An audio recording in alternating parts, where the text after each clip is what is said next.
Baik, kita mulai aja ya. Bismillahirrahmanirrahim. Assalamualaikum warahmatullahi wabarakatuh. Waalaikumsalam warahmatullahi wabarakatuh. Suara saya kedengar? Ada Bapak, terdengar Pak. Ya. Silakan soal nomor 1.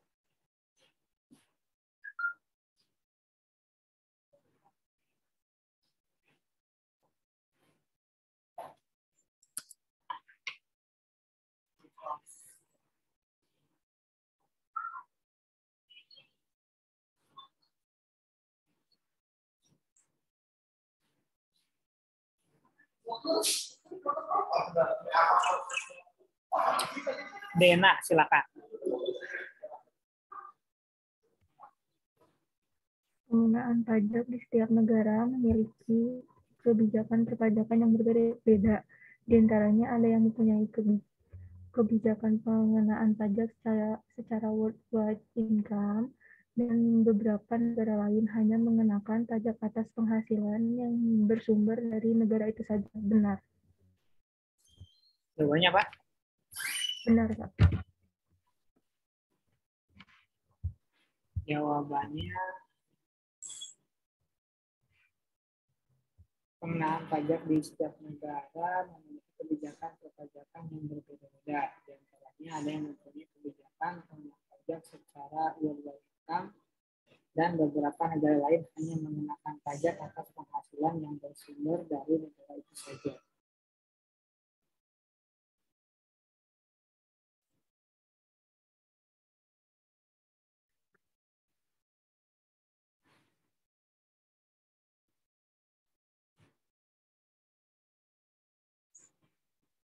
Bentar ya.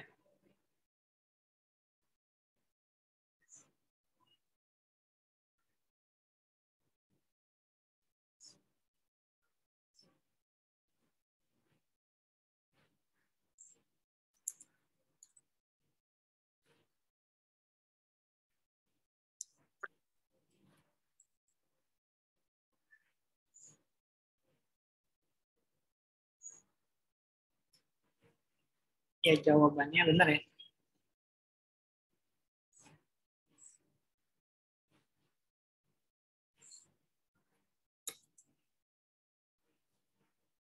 Bentar ya. Belum.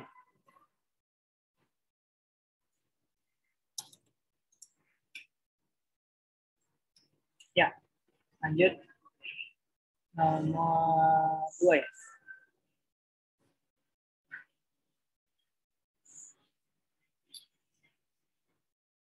Lita. Nomor 2, tujuan diadakannya P3D yaitu agar tidak terjadi pemajakan berganda atas penghasilan yang sama yang diperoleh oleh subjek pajak yang berbeda dengan cara membatasi hak pemajakan suatu negara untuk mengenakan pajak atas suatu penghasilan tersebut.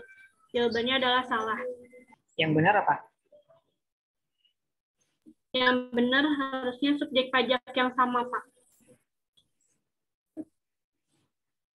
Ya, tuh.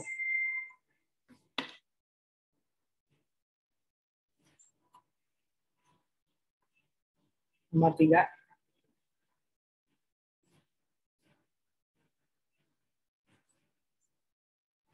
Filia.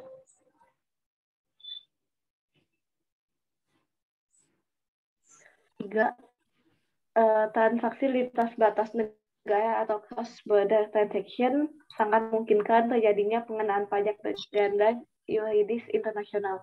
Jawabannya benar, Pak. Ya, jawab. Bentar.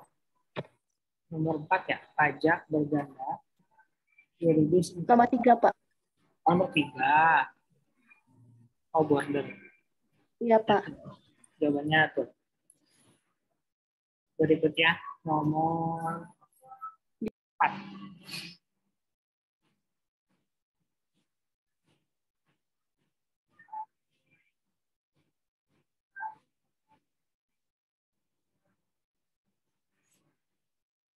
Mana garis saya hilang?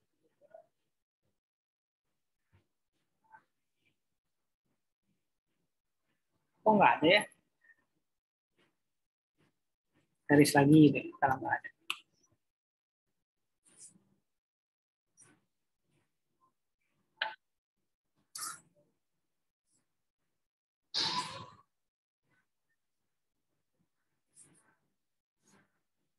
Dena.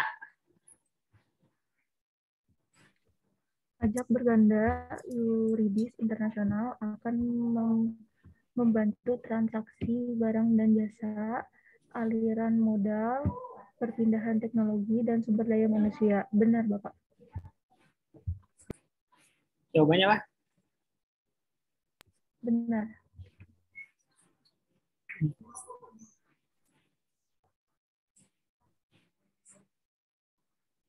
Pajak berganda yuridis internasional akan membantu transaksi barang dan jasa, aliran modal, perpindahan teknologi, dan sumber daya manusia.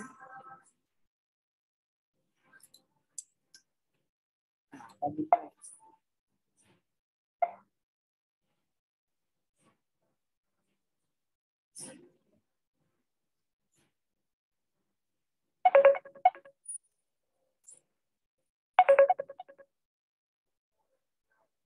bisa.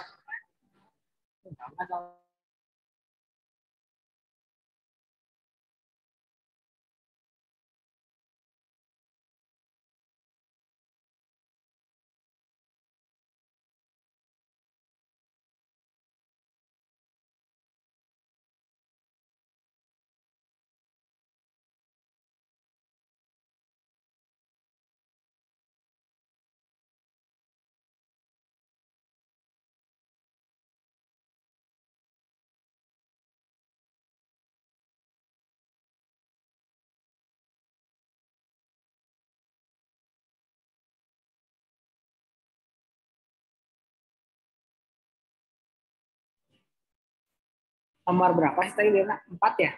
Apa 5 sih? 4 ya? 4, Pak.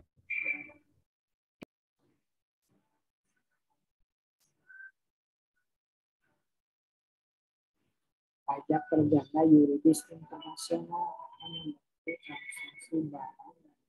Jawaban kamu apa? Benar. Benar ya?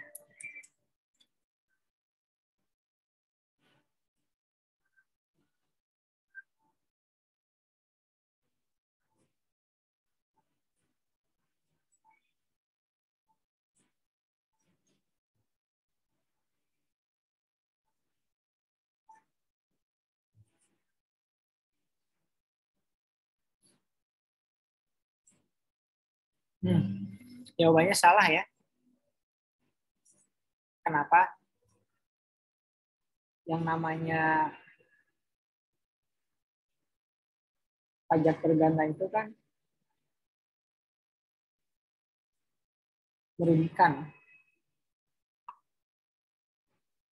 Masa pajak berganda membantu? Ya kan? Hampir saya. Iya, Pak. Berarti saya harus butuh poinnya. D-nya berarti 1.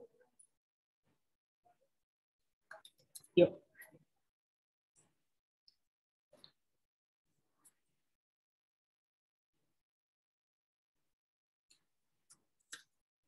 Cynthia.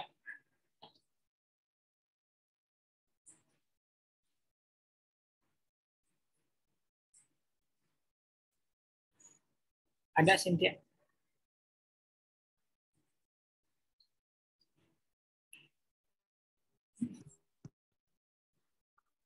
Nomor 5 ada Pak. Yuk. Ada Pak.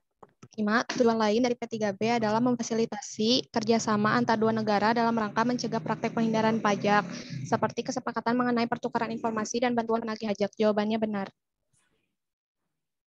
Ya, lanjut.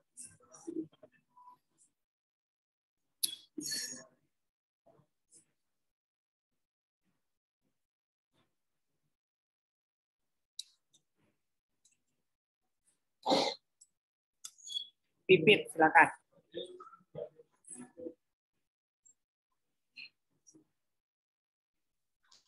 jasa sumber penghasilan lebih diutamakan karena negara berkembang umumnya yang menggunakan jasa dan yang menerima modal dari dalam negeri, sehingga UN model lebih menerapkan pemajakan yang berasal dari negara yang memberi penghasilan. Benar. Jawabannya? Benar.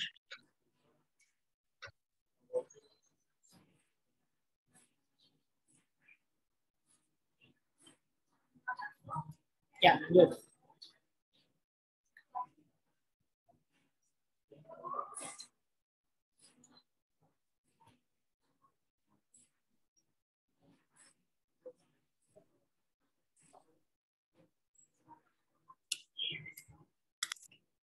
Putri, silakan.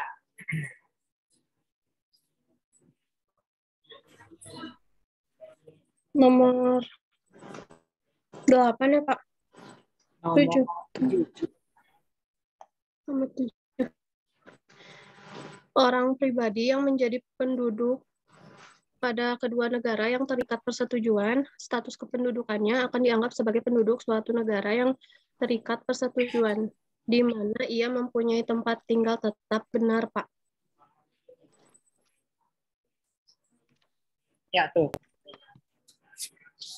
Berikutnya.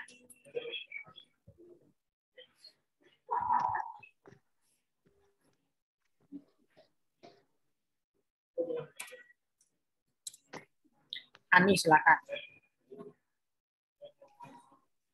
Model P3B untuk BUT jasa selain konstruksi memberikan peluang time test yang lebih panjang untuk kegiatan pemberian jasa daripada time test untuk BUT aktivitas menurut Undang-Undang PPH, yaitu selama 30 hari dengan jangka waktu 12 bulan. Jawabannya Pak? Salah, Pak. Yang benar apa? 60 hari. Ya.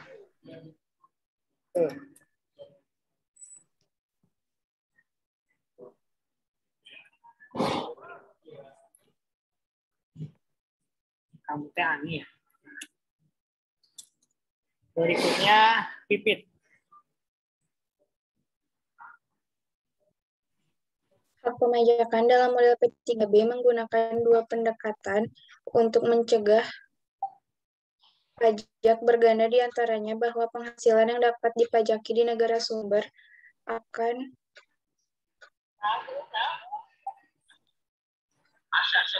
diterapkan metode penghindaran pajak berganda di negara domisili, yaitu exemption method and credit method. Benar.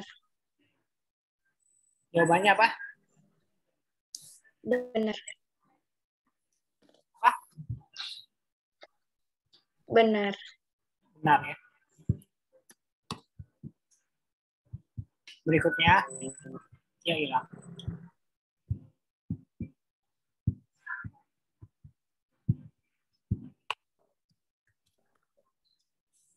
Resti, silakan.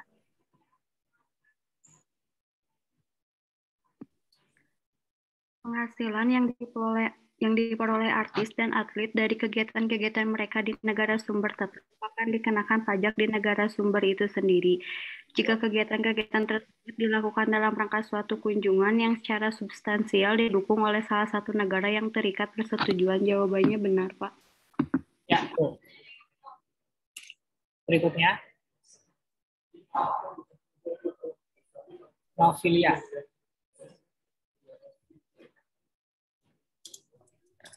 Satu, apa yang dimaksud dengan setiap negara memiliki kedaulatan penuh dalam mengenakan pajak yang ada di dalam negaranya? Jelaskan berikut dengan contoh.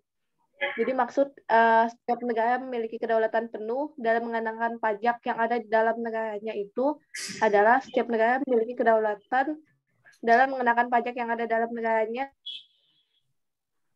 Artinya tiap negara berhak memajaki penghasilan yang ada di dalam negaranya maupun penghasilan tersebut bukan berasal dari negaranya.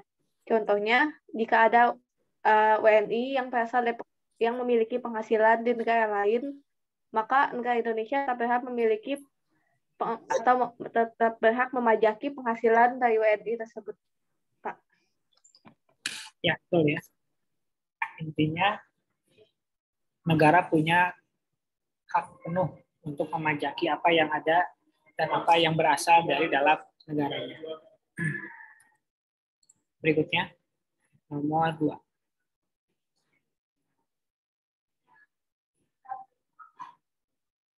Baby, silakan. Nomor 2, mengapa dalam suatu transaksi internasional memiliki kemungkinan besar dikenakan pajak secara atau double taxation? Jelaskan berikut dengan contohnya.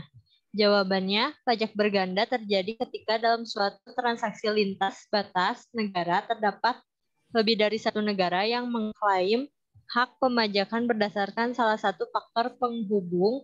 Faktor penghubung tersebut bisa atas dasar personal connecting factor dan objective connecting factor. Konflik antara jenis faktor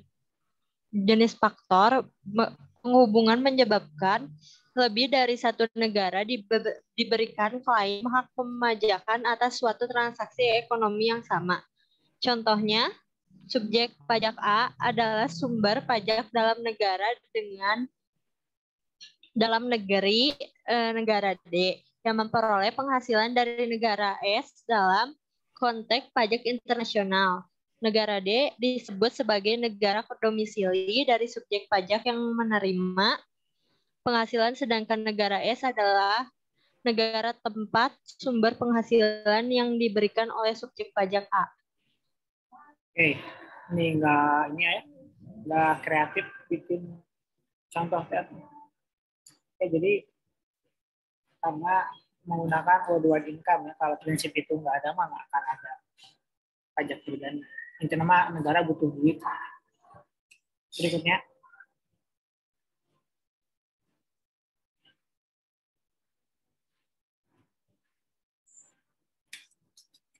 Presti, silakan.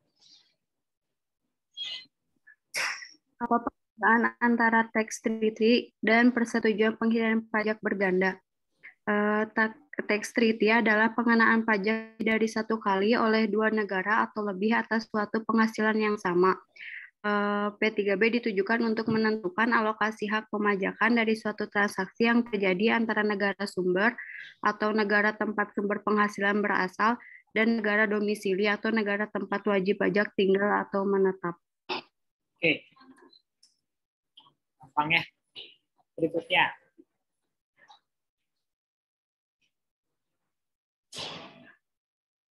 Lita.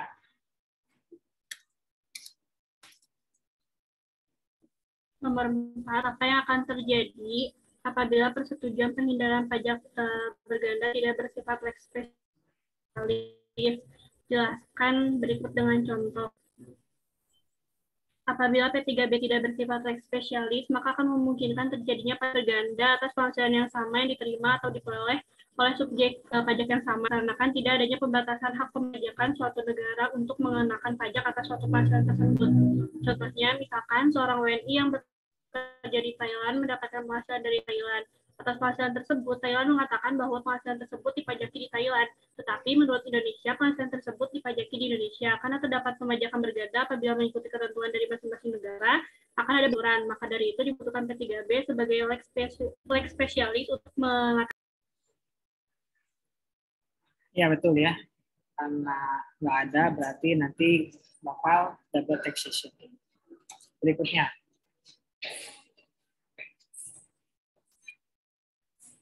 Nafilia.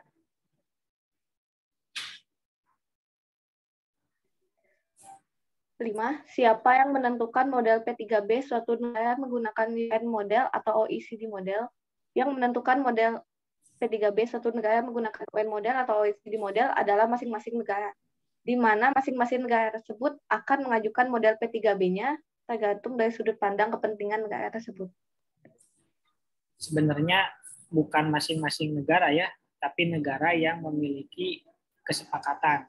Jadi dua negara, mereka menyepakati tentang model mana yang akan mereka pilih sebagai dasar nanti menjadi lex specialis. Berikutnya, Presti. Apakah diperbolehkan apabila atau mengapa? Jawabannya tidak diperbolehkan karena setiap negara yang menggunakan P3B harus memilih salah satu model P3B. OECD model bertujuan untuk meningkatkan perdagangan antar negara yang menjadi bagian OECD atau umumnya negara maju, sedangkan UN model meningkatkan investasi asing ke negara berkembang. Nah ini kita udah bahas sih, yang ini sebenarnya boleh-boleh aja ya. Yang penting dua negara itu bersepakat. Makanya di pertemuan lalu kita belajar model P3B itu nggak selamanya OECD atau UN. Bisa juga pakai US, bisa juga pakai UK. Malah bisa kita juga pakai model kita sendiri. Dengan syarat negara yang memiliki perjanjian dengan kita itu menyetujui apa yang kita inginkan. Jadi harus ada kesepakatan. Makanya persetujuan kan. Kalau agreement berarti dua-duanya harus agree. Berikutnya, Rizky. Apa yang melatar belakangi di dalam judul P3B menggunakan istilah agreement bukan convention? Istilah agreement atau persetujuan digunakan model P3B Indonesia karena istilah convention atau perjanjian di Indonesia umumnya digunakan untuk konvensi, yaitu perjanjian yang melibatkan lebih dari dua negara atau multilateral, sedangkan agreement atau persetujuan digunakan untuk perjanjian yang melibatkan dua negara atau bilateral. Ya, betul ya. Agreement 2, convention itu biasanya lebih dari 2. Berikutnya,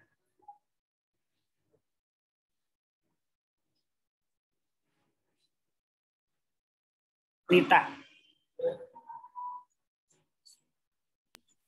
Nomor 8, jenis pajak apa saja yang diatur dalam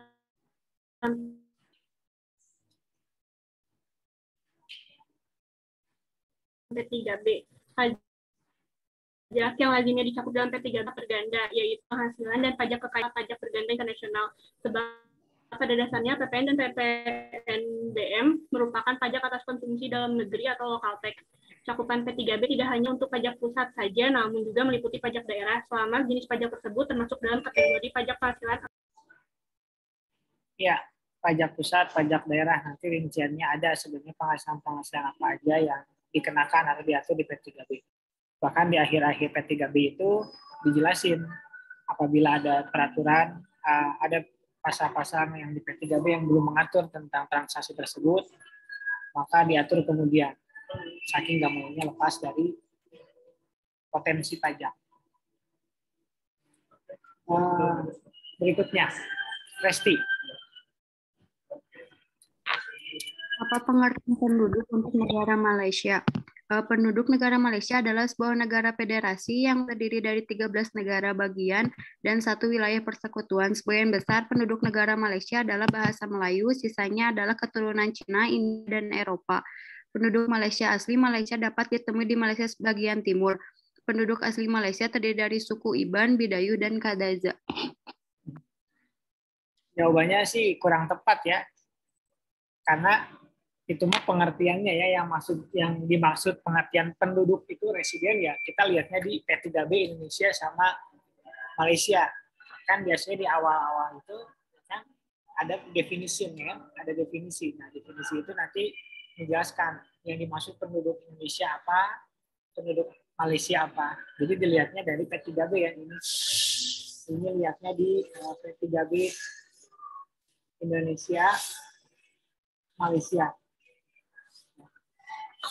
Yang tadi juga sama, pengertian penduduk, tapi penduduk dalam historikalnya gitu, atau dalam pengertian beneran-beneran pengertian.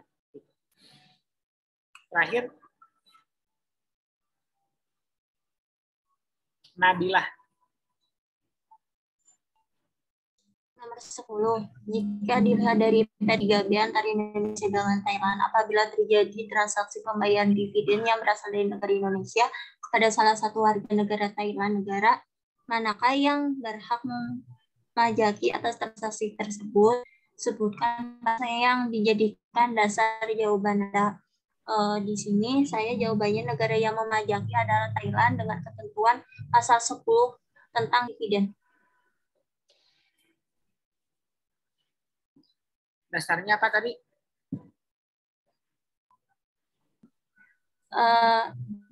Itunya yang memajakinya negara Thailand, Pak, dengan pasal 10 tentang dividen.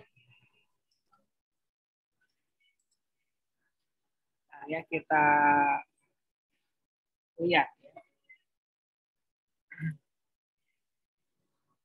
Lah, nggak bisa.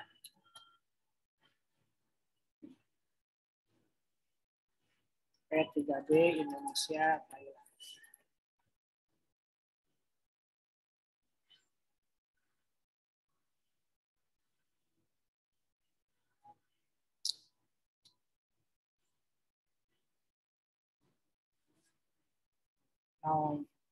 Pasal artikel 10 ya. Dividends paid by a company which a resident of a contracting state to a resident of the other contracting state may be taxed in other state.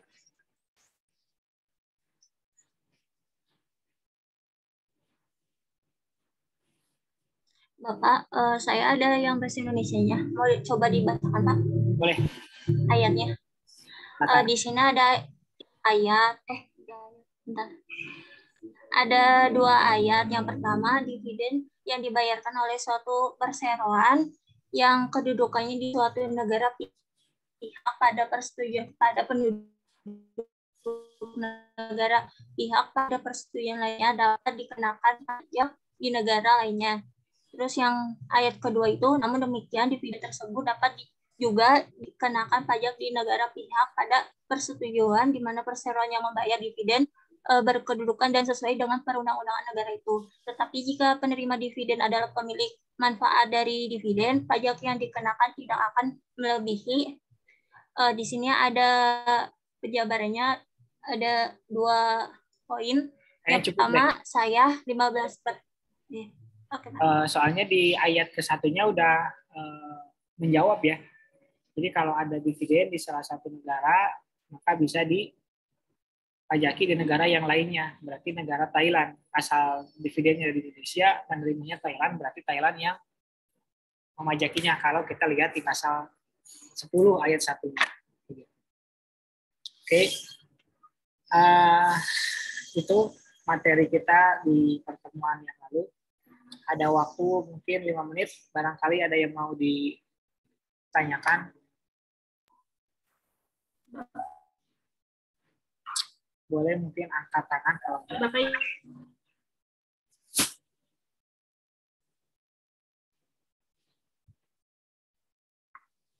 izin bertanya. Ya silakan kita.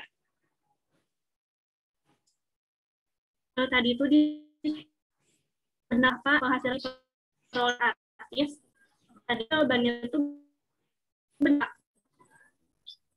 Nomor berapa?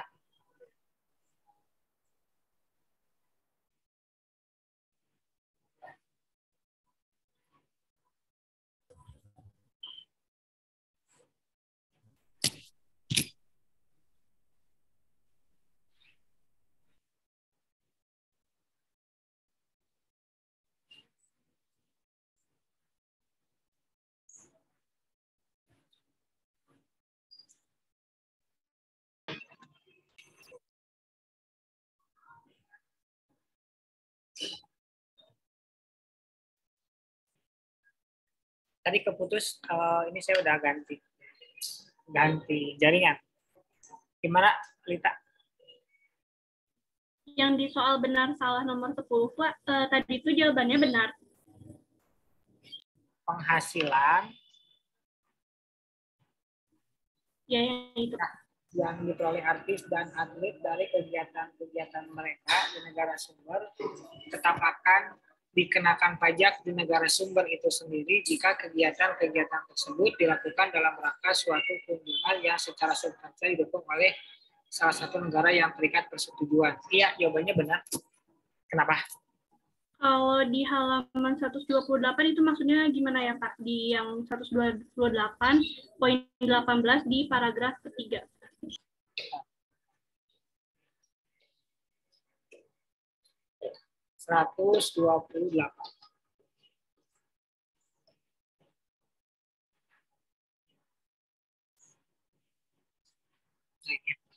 Sesuai pasal 17 model P3B penghasilan yang diperoleh di paragraf ketiganya, Pak.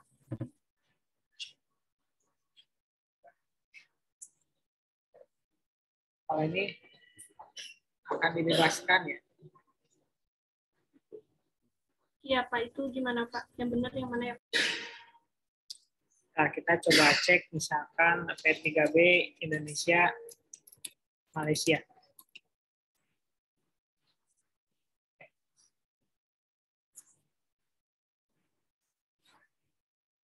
Pasal 17 misalkan ya. Tentang artis.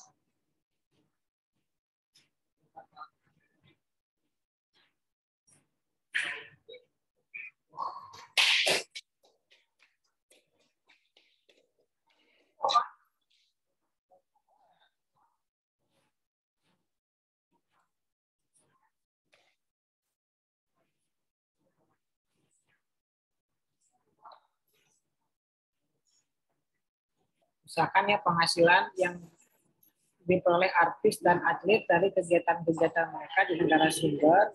Ini misalkan negara sumbernya kita ganti jadi Indonesia, tetap akan dikenakan pajak ke negara sumber itu sendiri. Nanti ini Indonesia.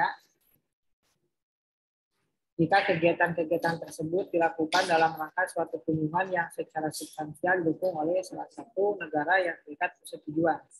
Ini misalkan Malaysia.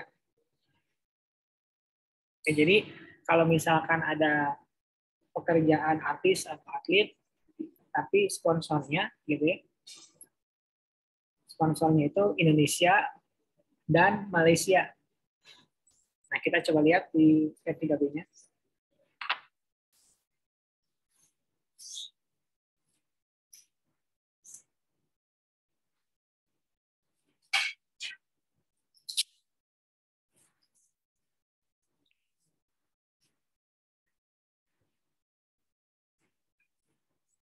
Ini terlihat ya. Di sini di pasal 16 ya, kalau di Indonesia Malaysia ini.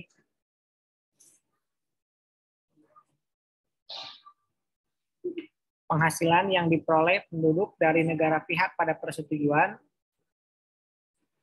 ya Indonesia atau Malaysia berarti,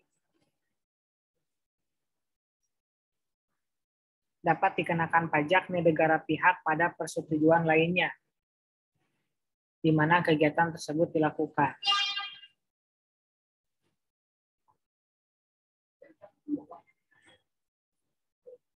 Nah, ini berarti di ayat yang ketiganya ya. Ketentuan-ketentuan dalam ayat 1 dan 2 tidak berlaku bagi pembayaran atau laba dari kegiatan di negara pada pihak persetujuan jika kunjungan ke negara pada pihak persetujuan didukung dana dari negara pada pihak persetujuan lainnya. Salah satu bagian ketenagaraannya pemerintah daerah atau lembaga negara lainnya. Nah, berarti kalau gitu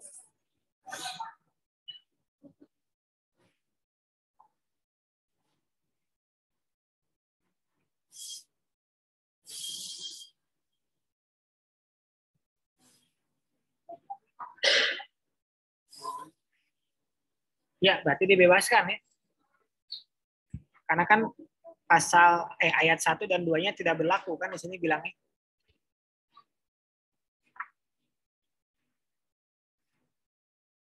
Oh iya, berarti ini jawabannya harusnya salah ya. Ntar kita perlihatkan.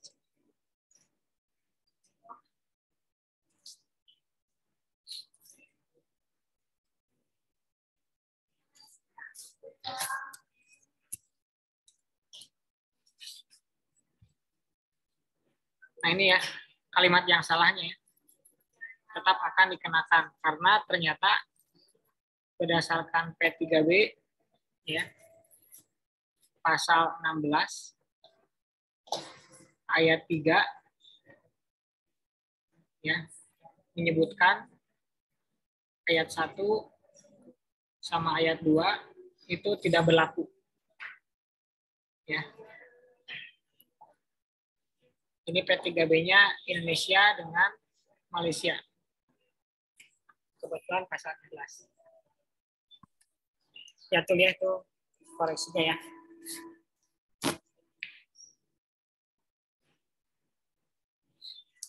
Oke, sekarang kita masuk ke materi yang baru. Kalian dengar nggak sih lagu-lagu galau di tempat saya? Nggak ya? Bagus lah. Oke, sekarang kita masuk ke materi kita yang berikutnya, yaitu tax haven country. Artinya apa nih tax haven country? Coba tanggal berapa sekarang? 24. 24 Rizky.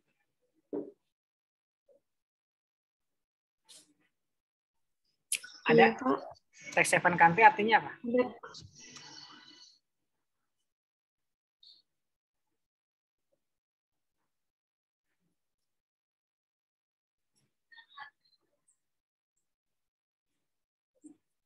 Apa tax haven country?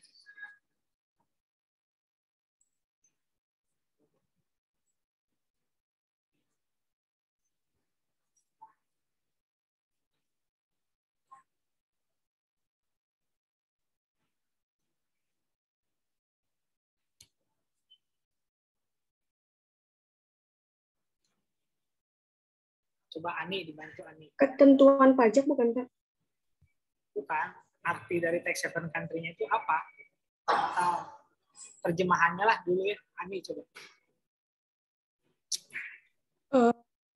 Ini Pak, negara yang memberikan perlindungan pajak, surganya pajak negara gitu. Surganya pajak negara kumaha itu. Coba Winda.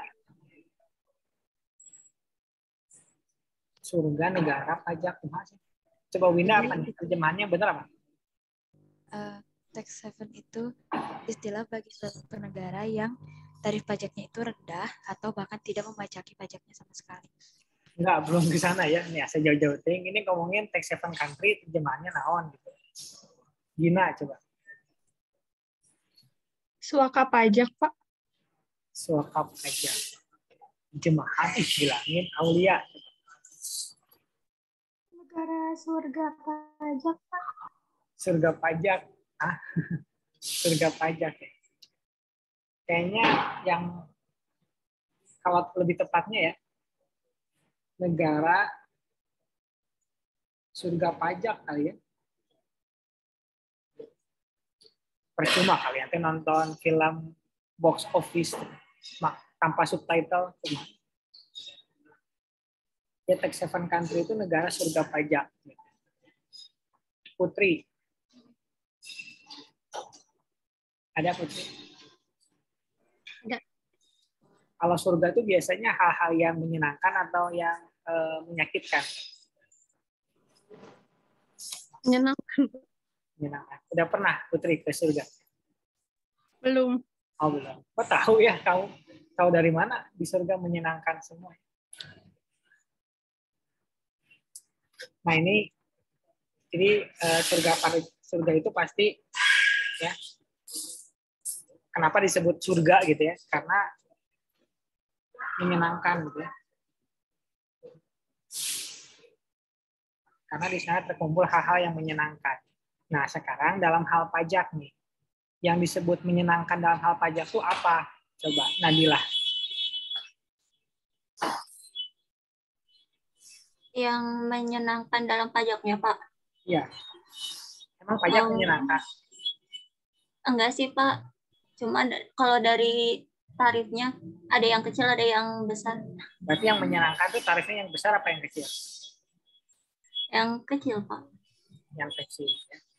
Nah, masalahnya kecil itu kan relatif ya.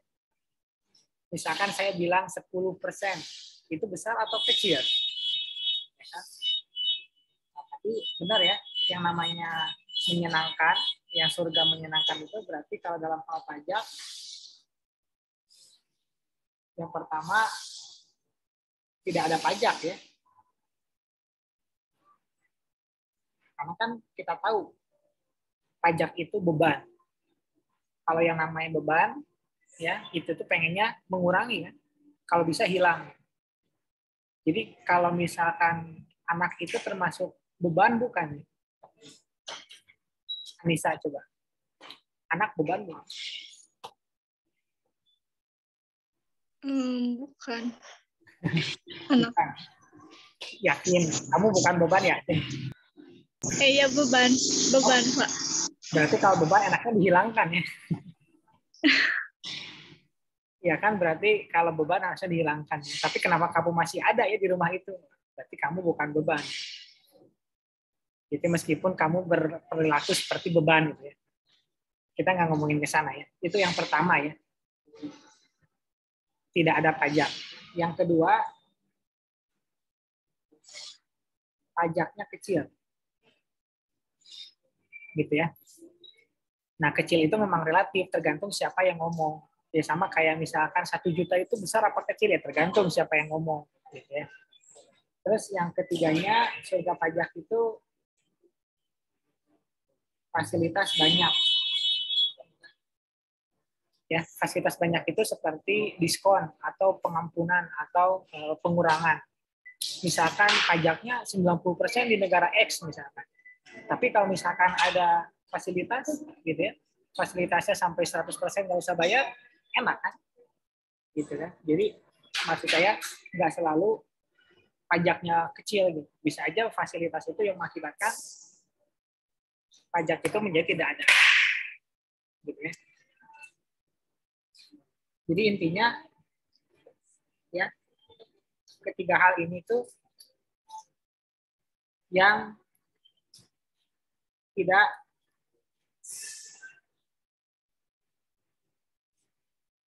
mengurangi laba. Pokoknya apapun itu, namanya apapun, asal tidak mengurangi laba, berarti itu surga. Ya, kan tidak ada pajak, nggak ngurangin laba kan? Atau pajaknya kecil, ngurangin laba sih, tapi kecil. Kalau fasilitas ya bisa mengurangi, bisa hilang pajaknya. Begitu ya. Nah sekarang kok bisa sih ada tax haven country gitu ya? Kok bisa ada negara yang menjadi surga? Padahal kan belum ada yang meninggal ya, kenapa harus jadi surga duluan ya? Kan kita mah masuk surga teh kalau udah meninggal ya. Nggak ada kan kita search di Gojek gitu ya, destination surga gitu ya. Daik saya lagi ayeuna gitu ya. Nggak usah pakai promo juga nggak apa-apa gitu ya. Tapi kan nggak ada yang kayak gitu. Coba Dena, kenapa ada tax haven country?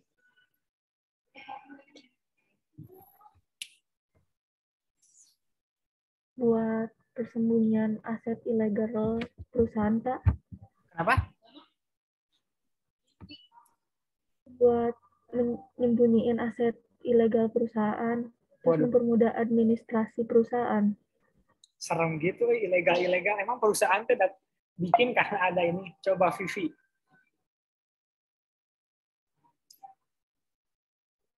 Iya, Pak.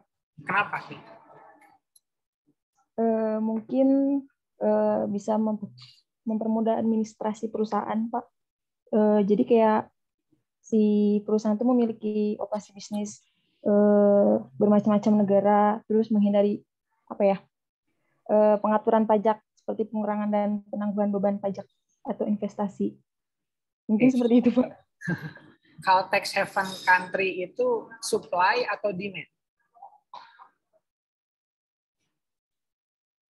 Coba Fauzi deh, Fauzi.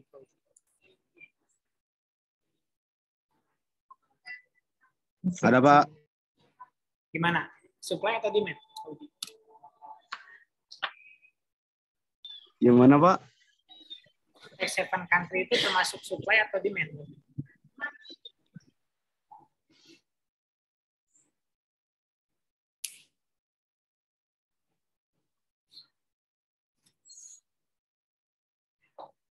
Hah? Suruh milih, bukan suruh mikir. Apa?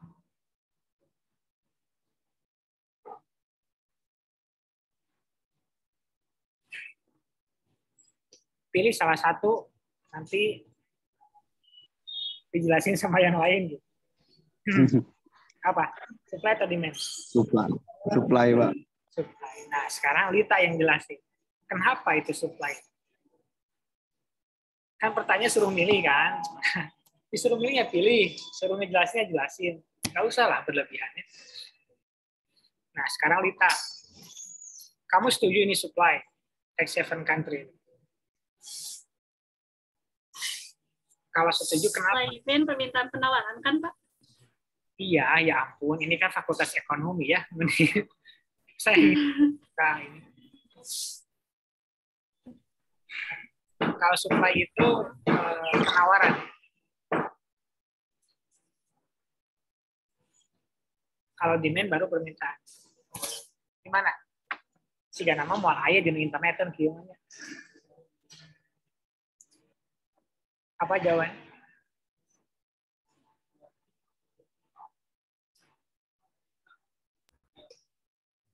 Penawaran deh Pak, karena kan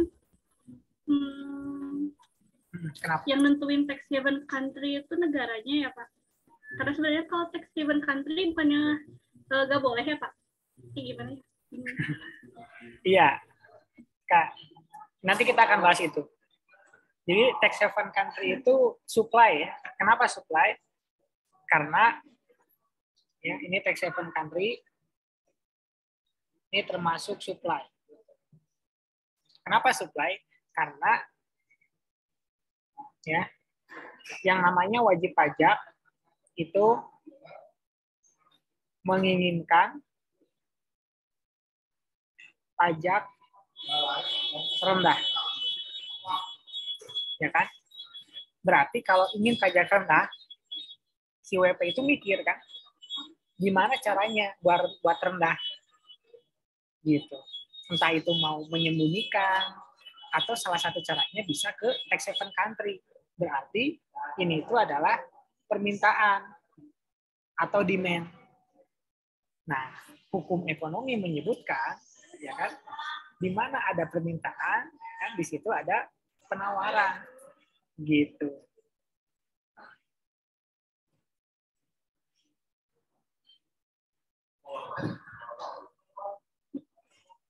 Nah, ini supply. Gitu. Meskipun ada yang mengatakan ilegal, tetap aja yang namanya supply itu selalu bergandengan dengan demand. Ya sekarang lah, narkoba itu kan kita tahu ya, tidak diperbolehkan. Tapi apakah sekarang masih ada? Masih. Atau prostitusi. Dimanapun, negara manapun selalu ada. Kenapa? Karena ada demand-nya. Gitu. Makanya ketika kalian membuat suatu bisnis atau suatu usaha, cari dulu demand-nya. Gitu ya. Baru kalian penuhin. Misalkan nih, demand-nya nih mahasiswa itu kan malas ya. Malas bikin tugas teh. Ya udah bikin joki tugas. Ya kan? Kan joki tugas ada ya. Atau joki skripsi gitu. Nah, itu baru ngomongin supply and demand, belum ngomongin etika ya. Kalau ngomongin etika baru apakah supply itu harus dipenuhi atau enggak. Kayak gitu. Jadi ketika supply-nya sedikit, demand-nya banyak, kan harganya naik. Berarti kalian harus nyari yang supply-nya sedikit. Apa itu? Banyak gitu ya. Itu kalau misalkan kita mau berbisnis. Makanya dalam bisnis itu salah satu kuncinya yaitu adanya diferensiasi. Apa beda produk kita dengan produk sebelah gitu ya. Jadi tax haven itu supply. Kenapa ada tax haven country? Ya karena ada demand. Demand-nya siapa? Ya semua wajib pajak yang menginginkan pajaknya rendah bahkan kecil gitu. Makanya kita dikatakan sebagai homo ya. Homo itu bukan ini ya. Homo economicus. Homo economicus itu apa artinya? Coba Resti. Nah ini baru jawabannya ada di internet kalau ini. Ada Resti? Iya, Pak. Silakan.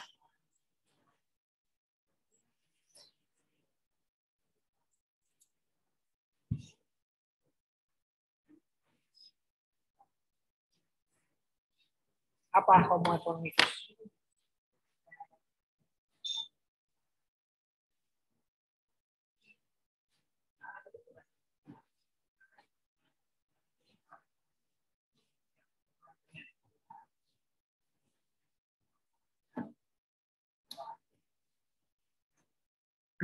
Apa?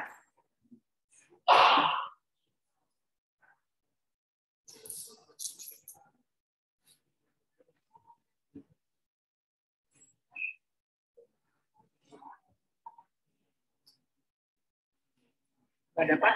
Latifah coba. Dapat nggak? Iya, Pak. Jadi Homo economicus itu kayak manusia ekonomi. Jadi manusia selalu ingin memenuhi kebutuhannya secara rasional untuk mencapai kesejahteraan serta mempertahankan hidup. Ya, betul ya. Homo economicus itu selalu mempertahankan hidup, caranya dengan cara apapun ya. Kalau misalkan bisa nggak bayar, kenapa harus bayar gitu ya. Kalau misalkan bisa untung, kenapa harus rugi gitu ya. Kalau bisa nyakitin, kenapa harus disakitin gitu kan. Nah itu contoh-contohnya. Gitu. Kalau bisa mengkhianati, kenapa harus dihianati gitu kan. Kalau bisa selingkuh, kenapa harus setia ya. Nggak gitu ya, nggak ke sana. Nah, itu tax haven country itu karena tadi ya pengen laba itu maksimal. Gitu ya. Tapi masalahnya tax haven country ini mengganggu negara lain. Kenapa? Karena yang harusnya hak di negara tertentu dipindahkan ke negara-negara yang termasuk ke dalam tax haven country. Nah, ini yang jadi tantangan negara-negara yang ingin berdagang atau ingin memiliki uang secara halal gitu ya, atau secara etikanya digunakan. Gitu. Jadi penyebab adanya tax haven country yaitu karena wajib pajak menginginkan pajak rendah atau karena adanya supply, karena adanya demand sehingga negara-negara menjadi supply-nya. Itu ya kesimpulan dari penyebab adanya tax haven country. Nah, sekarang kita lihat pengertian tax haven country. Jadi tax haven country itu identik ya, tapi nggak selalu identik dengan kejahatan.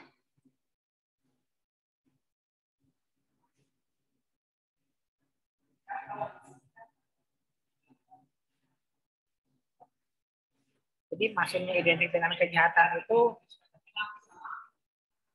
karena dia itu menerapkan tidak ada pajak, di mana negara-negara banyak berlomba-lomba mengenakan pajak setinggi-tingginya. Kemudian di sana banyak kerahasiaan, padahal negara-negara tidak mau ada kerahasiaan, gitu ya.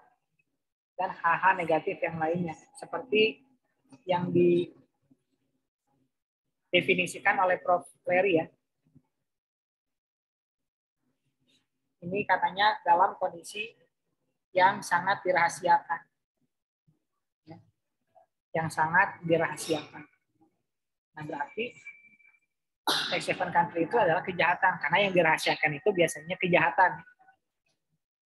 Gitu. Misalkan nyimpan sesuatu di kalkulator gitu ya, itu kan dirahasiakan. Seperti itu.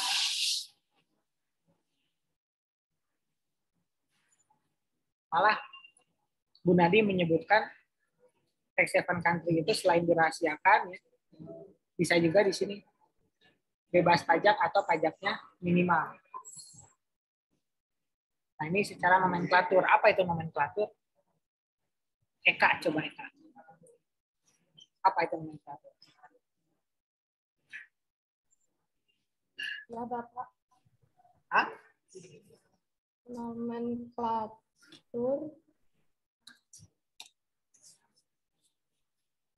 Nomenklatur adalah sebutan atau penamaan bagi suatu unit organisasi yang lazim digunakan di instansi pemerintah.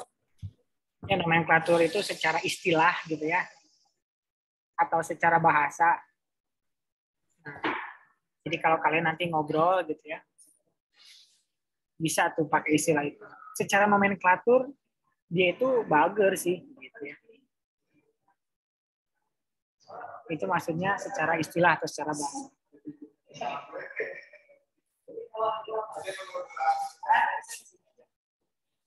Berikutnya masih tentang definisi tax haven country ya. Jadi kita udah dapat tuh ya dari Prof. Larry, dari Prof. Larry kita dapat rahasia. Dari Prof. Gunadi kita dapat 2, pajaknya nggak ada atau pajaknya kecil. Kemudian berikutnya di paragraf berikutnya kita dapat tax haven country itu yang memberikan fasilitas pajak. Sebenarnya fasilitas itu mengakibatkan pajaknya rendah atau pajaknya hilang sama sekali. Gitu. Tapi kita coba lihat apa yang kita definisikan ya, oleh negara kita tax haven country itu. Jadi tax haven country itu ada 2 kriterianya. Yang pertama, negaranya tidak memungut pajak. Yang keduanya, memungut pajak lebih rendah dari Indonesia. Gitu ya. Memungut pajaknya tidak ada atau memungut pajaknya lebih rendah dari Indonesia. Jadi Indonesia itu mengatakan kalau misalkan ada pajak di bawah 22%, maka dia itu dikatakan sebagai tax haven country. Meskipun negara lain mengatakan enggak, itu bukan tax haven country gitu. Nah, ini Indonesia berarti seakan-akan ngajak ribut. Dia menuduh orang negara lain itu sebagai tax haven country. Alasannya apa? Ini memungut pajak lebih rendah dari Indonesia. Gitu ya. Jadi kalau misalkan sekarang kita tarifnya 22%, padahal sebelumnya 25%, berarti yang asalnya negara yang 22% itu kan asalnya bukan negara tax haven country ya, kata Indonesia, tapi sekarang karena lebih rendah gitu. Jadi katakan negara tax haven country. Seperti itu. Nah, sekarang kita lihat negara-negara maju bikin kriteria seperti apa. Ada 4 kriterianya. Yang pertama, tidak memungut pajak dalam nominal tertentu saja. Tidak berdasarkan persentase. Maksudnya gimana? Maksudnya gini, atau contohnya lah langsungnya. Contoh misalnya, 100 juta. Ini dipajaki nggak? Oh, dipajaki. Terus 200 juta. Dipajaki nggak? Oh, dipajaki. Nah, ini berarti termasuk kategori yang nominalnya tidak tertentu. Saya semua nominal dipajaki. Coba, Gaby, apakah Indonesia menerapkan ini? Ya, Bapak. Indonesia menerapin ini. Memajaki semua nominal.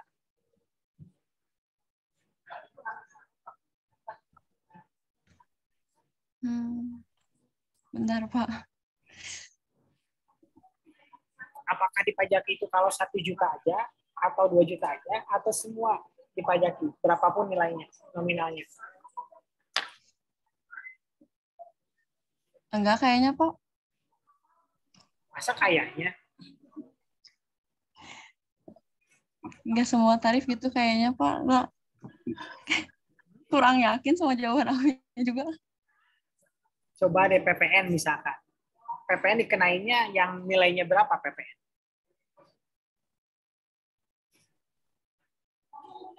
PPN 10%. Sekarang 11 kan? Ya, itu tarifnya, bukan tarifnya. Dikenainnya kalau transaksinya berapa? 50 juta, 50. Pak. Kalau 100.000 ada PPN-nya nggak? Enggak, enggak. Yakin? Kamu beli baju 100.000 nggak ada PPN-nya gitu? Enggak, Pak. Coba Lahilatul.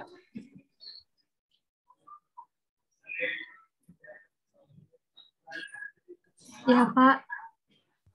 Gimana menurut kamu? Kalau 100.000 itu mungkin nggak pakai, Pak. Nggak pakai PPN. Yakin? Kamu beli ke Alfa 40.000 Ada PPN-nya nggak sih di struknya?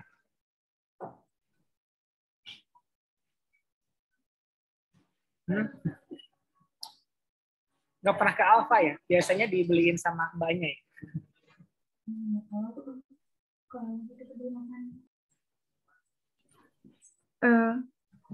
Kurang tahu Pak, nggak pernah lihat struknya. Nggak pernah lihat struknya. Emang kalau orang kaya beda ya.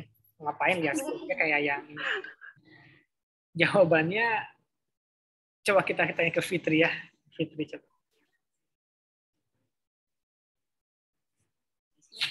Gimana Fitri?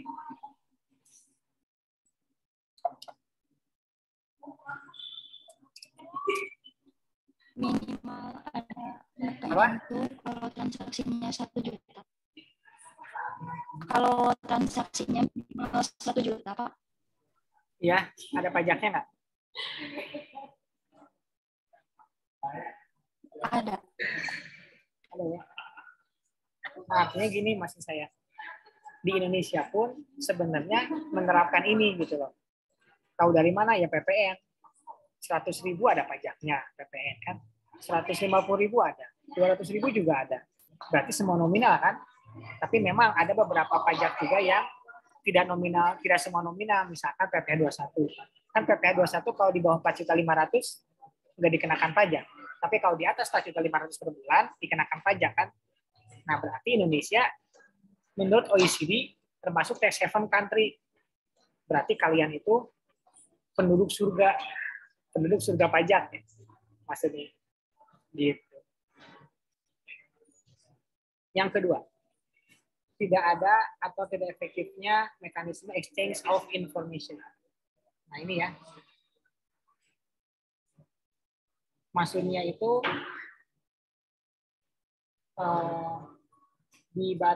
ditutup, yang keduanya dibatasi. Nah, semua negara melakukan hal ini. Semua negara melakukan hal ini. Negara tidak mau, ya, negara tidak mau dan tidak akan pernah mau memberikan semua informasi kepada semua negara. Pasti ada yang ditutupi, makanya ada intelijen. Itu ada rahasia negara ya. Nah, Indonesia juga sama, ada yang dibuka, ada juga yang ditutup. Gitu. Berarti negara kita juga termasuk negara yang melakukan tax haven country nih, termasuk kriteria. Gitu. Yang ketiga, tidak adanya transparansi dalam administrasi pajak.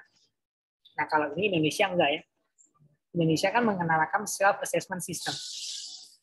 Karena menggunakan self-assessment system, jadi Indonesia itu transparan. Kita lapor SPT, SPT-nya segitu, nanti nihil, kemudian nanti ada kesalahan atau kekeliruan dalam hal penghitungan, nanti dikasih tahu salahnya di mana, gitu. Nah, ini untungnya Indonesia nggak masuk ya kriteria yang ketiga. Yang keempat, nah,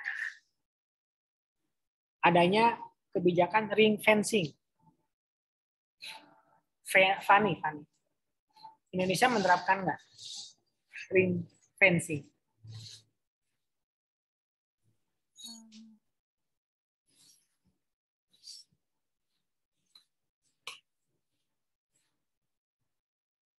Menerapkan nggak? Menerapkan, Pak. Menerapkan. Menerapkan. Apa buktinya?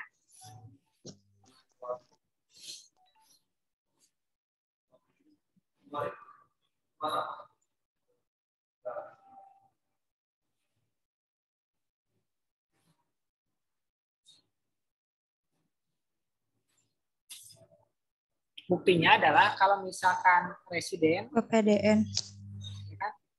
Presiden itu PPh-nya 21. Tapi kalau non-residen itu namanya PPh 26.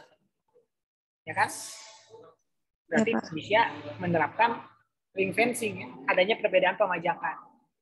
Nah, berarti berdasarkan kriteria OECD, dari 4 kriteria kita memenuhi 3 diantaranya.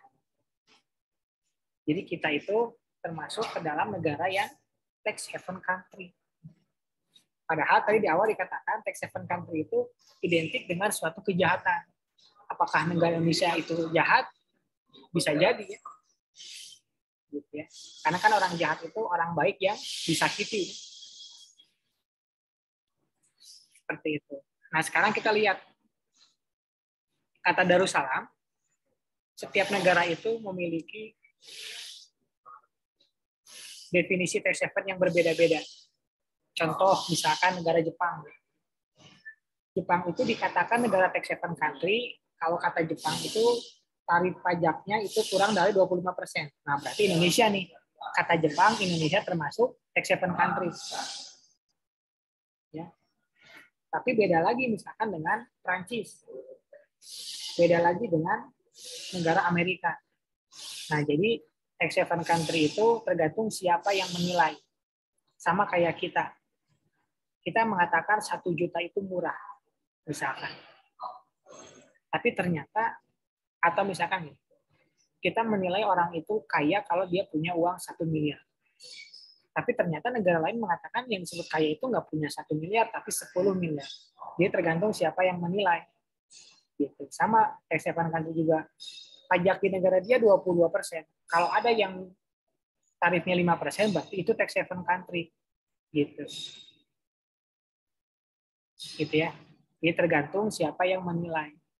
Makanya kita itu jangankan hidup bernegara ya, hidup pribadi pun jangan terlalu mendengar perkataan orang. Karena bisa jadi perkataan orang itu berbeda dengan perkataan orang yang lain lagi.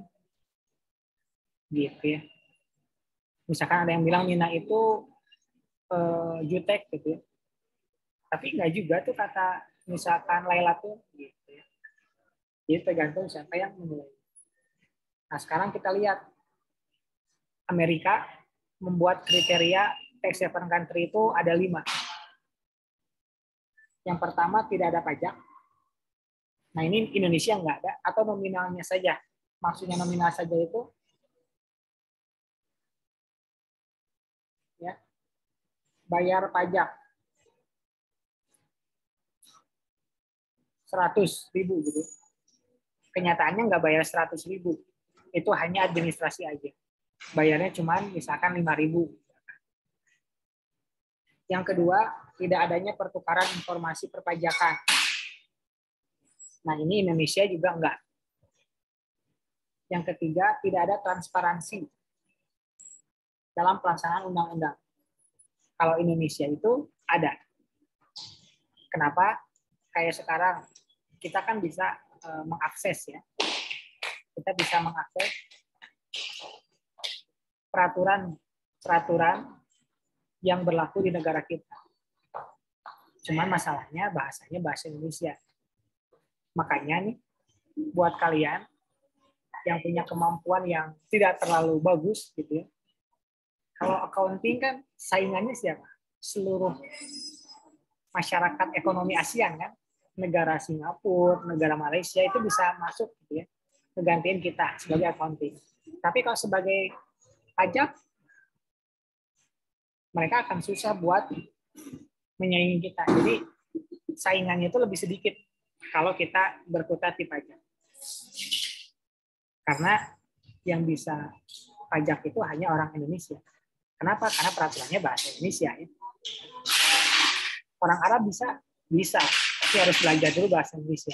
Berarti kan effort lebih kan? Begitu. Nah, berikutnya tidak ada kewajiban bagi usaha asing berada secara fisik.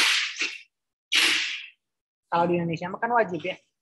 Makanya disebut adanya BUT. BUT itu kan harus ada aktivitasnya, namanya BUT aktivitas.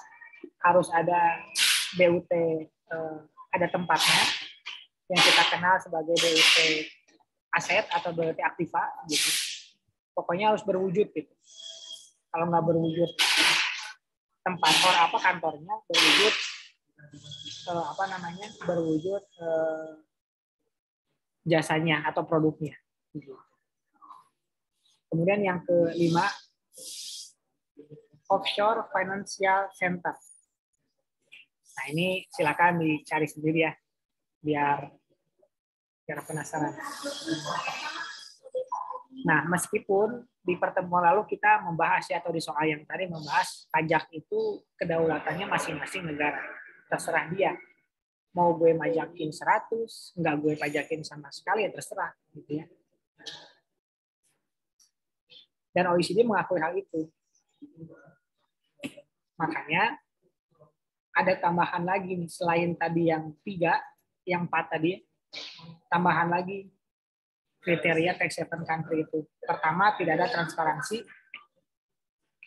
atau yang menghambat pertukaran informasi, dan yang terakhir tidak ada aktivitas secara substansial.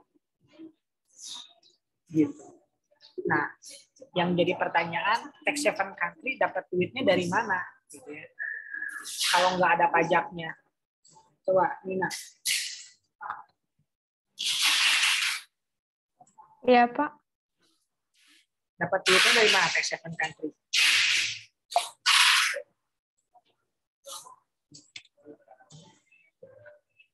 Kan sumber pendapatan negara itu sebagian besar dari pajak ya.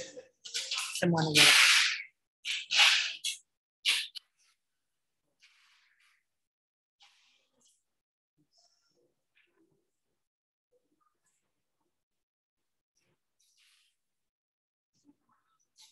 Dari mana coba?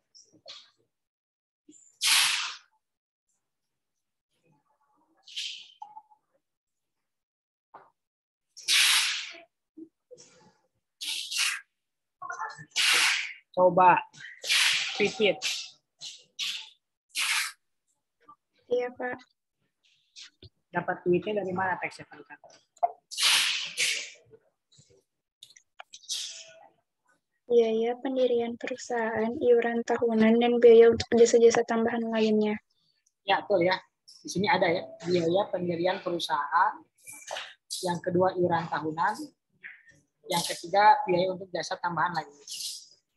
Nah, itu yang gede. Misalkan ya, negara, ya nanti kita akan bahas beberapa deh. Misalkan negara Bahama gitu ya. Di Bahama itu nggak ada pajak. Tapi di Bahama itu banyak sekali perusahaan yang beralamatkan di Bahama. Bahama itu negara ya, meskipun bentuknya pulau. Nah, di Bahama itu tidak ada pajak. Tapi di sana banyak sekali perusahaan yang beralamatkan Bahama. Gitu ya. Kemudian Bahama dapat duitnya dari mana?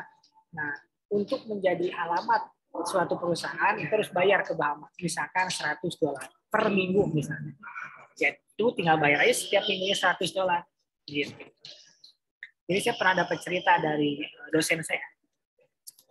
Dia itu pemeriksa pajaknya di Jakarta. Dia lagi cari WP yang ngemplang pajak.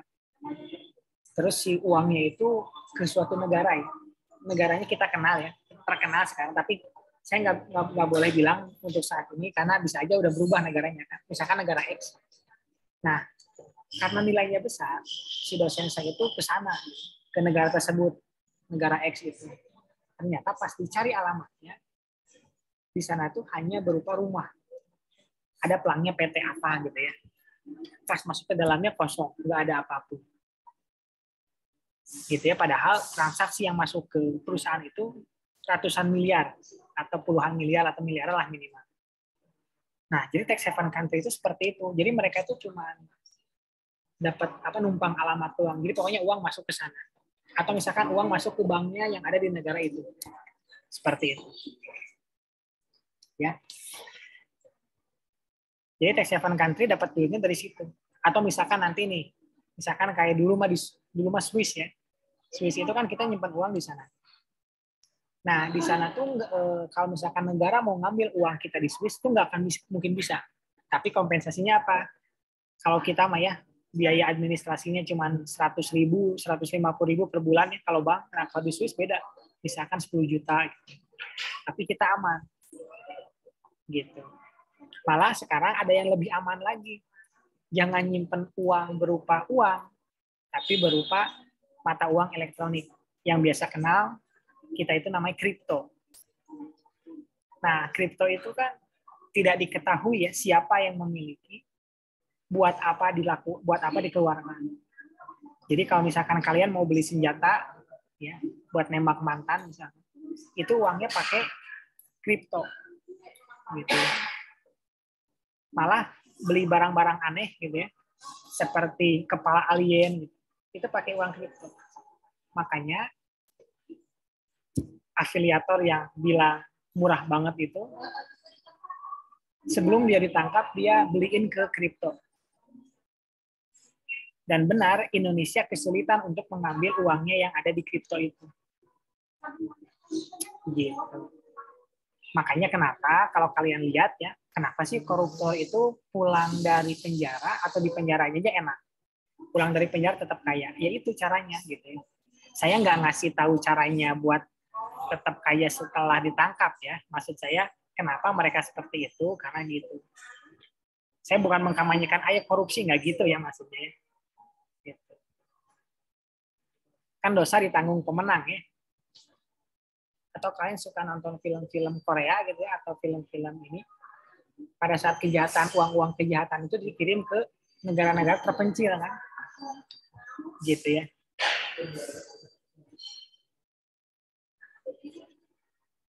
Nah, ini ada negara-negara yang memberikan fasilitas ya. Bilangnya mah fasilitas ya. Tapi sebenarnya yaitu merugikan negara yang lain. Pertama, ada negara yang sama sekali nggak ada pajaknya. Nah, itu ada negara-negaranya, kalian bisa baca. Kemudian ada negara yang tarifnya rendah. Ada negara-negaranya. Sebagiannya mungkin kalian tahu.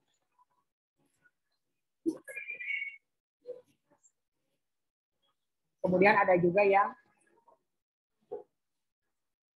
menerapkan teritorial. Nah, ini sebenarnya Indonesia juga melakukan. Kenapa? Karena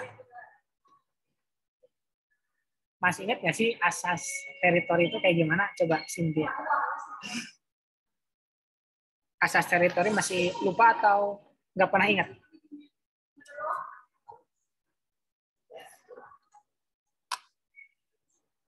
Hadir, Pak.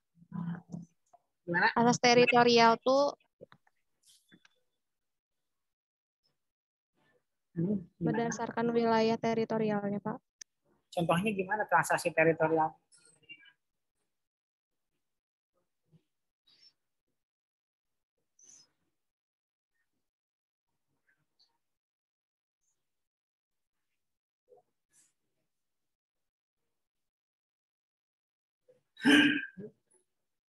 Asas teritori itu kayak gimana?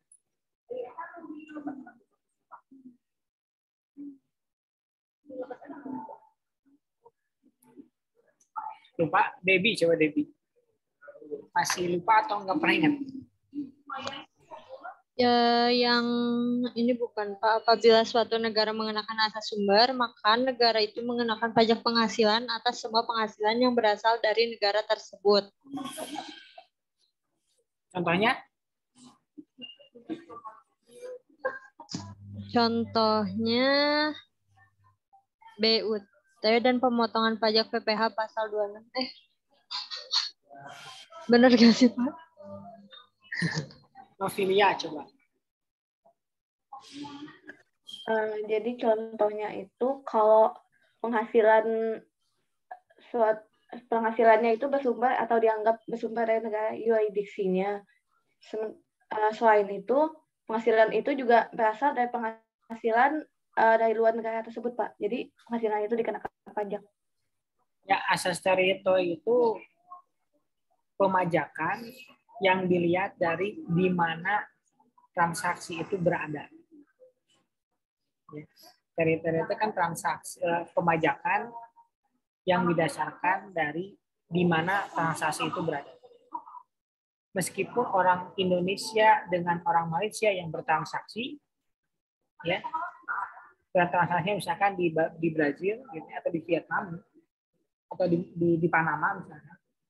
Nah, itu yang memajakinya Panama, padahal Panama cuma ikut transaksi doang, gitu, nebeng tempat doang, gitu.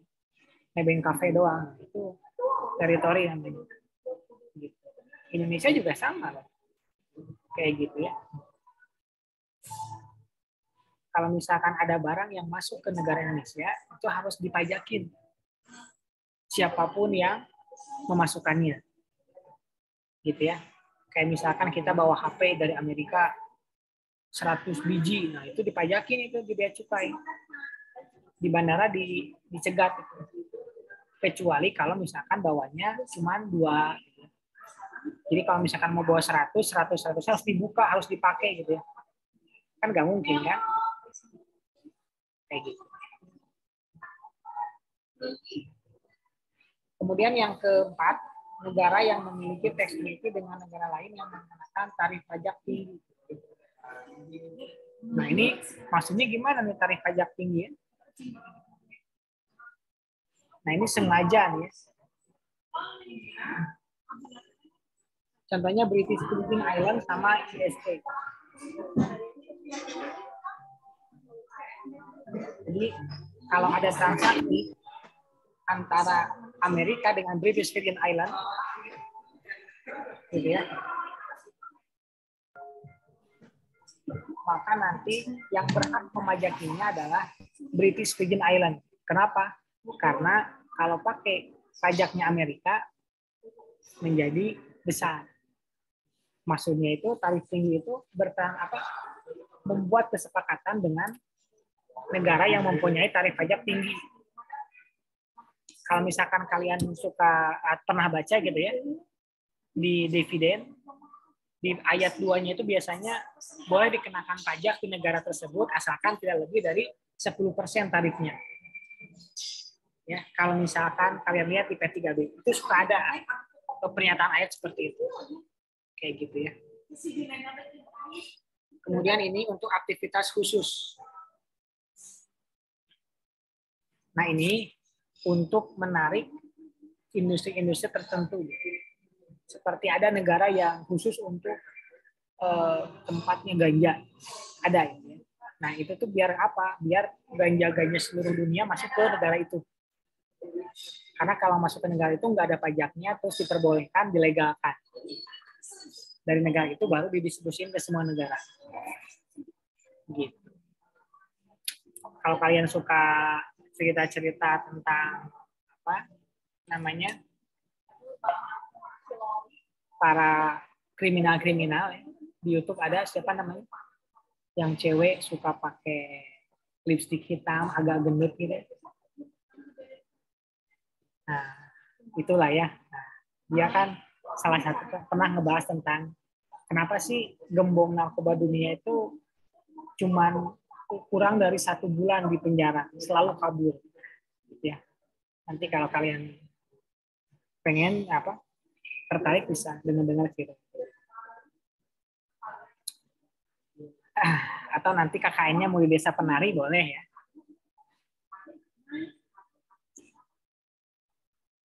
Yang ke-6, negara yang menampung pencucian uang haram. Banyak ya ini negara-negaranya ya. Contohnya Republik Dominika, ini yang sering ada di film. Yang sering ada di film. Jadi kalau misalkan transaksi dari Las Vegas gitu ya. Kemudian transaksi narkoba, itu maksudnya ke sana, ke negara itu. Biasanya di film nggak diceritain ininya ya. Nggak diceritain masuk kenapa kesananya. Tapi biasanya masalahnya masalah percintaan ya. Dia udah membunuh saudaraku, makanya aku akan mendatangi Costa Rica gitu. Nah, G20 dulu tahun 2009 itu menginformasikan tentang negara-negara yang masuk ke dalam blacklist tax haven country. Dia bagi menjadi 4. Ya, dia menjadi 4. Ini negara-negaranya kalian baca sendiri, termasuk juga ternyata Korea Selatan. Ini yang suka nonton film Korea nih. Negara yang kalian suka itu ternyata tax haven country. Gitu ya, opa-opa itu ternyata penduduk surga. Penduduk surga pajak. Tapi di Indonesia juga sama. Ada 32 negara yang termasuk ke dalam tax haven country.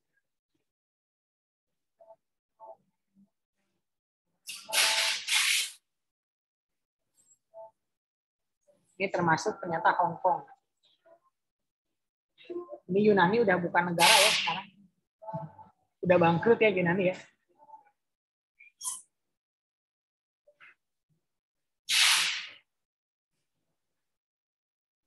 Berani banget masukin Arab Saudi masuk ke blacklist.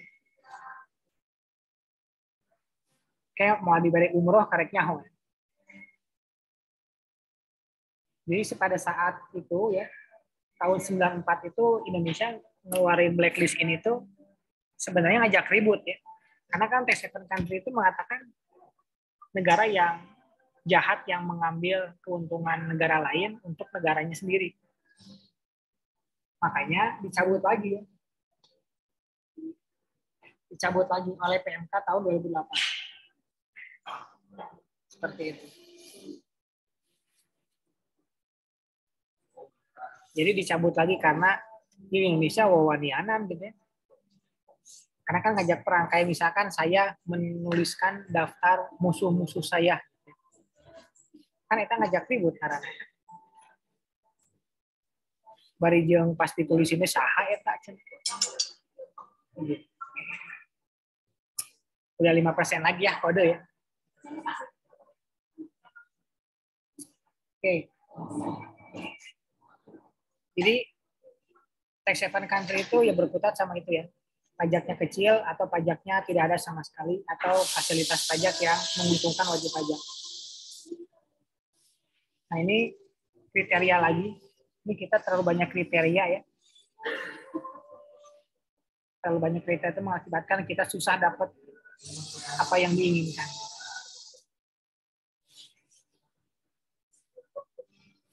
Nah, itulah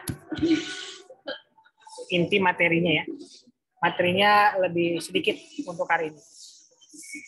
Jadi intinya yang namanya negara tax haven country atau negara surga pajak itu negara yang pertama tadi tidak mengenakan pajak, yang kedua mengenakan pajaknya kecil, yang ketiganya memberikan fasilitas yang sangat menguntungkan wajib pajak. Itu kesimpulan dari materi kita hari ini. Nanti nyambung ke exchange information. Tapi exchange information itu dibutuhkan kalau mau memajaki. Tapi kalau nggak memajaki, buat apa kita tahu semua uang orang Indonesia di Swiss misalkan? Buat apa gitu? Kalau ada tujuannya, oh itu uang Indonesia tuh yang diambil sama uang X gitu, baru kita harus minta informasi ke sana. Tapi kalau nggak ada kepentingan, buat apa? Gitu ya. Oke. Silakan barangkali ada yang mau ditanyakan, Bu.